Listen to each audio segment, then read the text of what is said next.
Mendorong pengembangan potensi desa berbasis digital di Aceh dan Sumatera Utara, Saudara, Gubernur Jawa Barat Ridwan Kamil Senin menggelar pertemuan terbuka bersama kepala desa di Aceh. Kegiatan itu berlangsung di salah satu warung kopi di kota Banda Aceh. Puluhan perwakilan kepala desa atau GC yang ada di Aceh dan Sumatera Utara yang tergabung dalam Persatuan Anggota Badan Permusyawaratan Desa seluruh Indonesia menggelar pertemuan dengan Gubernur Jawa Barat Ridwan Kamil.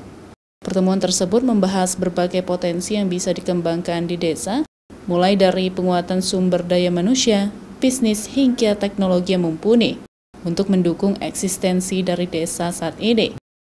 Menurut Ridwan Kamil yang juga sebagai Bapak Badan Permusyawaratan Desa se-Indonesia, meski berada di alam demokrasi, hak dan kewajiban BPD belum berjalan secara baik. Oleh karenanya, diperlukan peran eksekutif untuk mengawal kondisi tersebut. Makanya saya ada program anak-anak itu kembali ke desa. Kalau semuanya harus orang tua yang harus hijrah digital, memang akan lama. Tapi kalau desanya terlihat memakmurkan, seperti petani milenial yang sedang kita upayakan, kan nanti orang pada senang tinggal di desa karena rezekinya kota. Nah, di situ nanti mengisi kekurangan tadi. Itu yang pengurus-pengurus suatu hari anak-anak muda juga yang sekarang belum diminati ya. Karena tidak diminati ya tersisalah orang tua mungkin yang segala keterbatasan termasuk teknologi.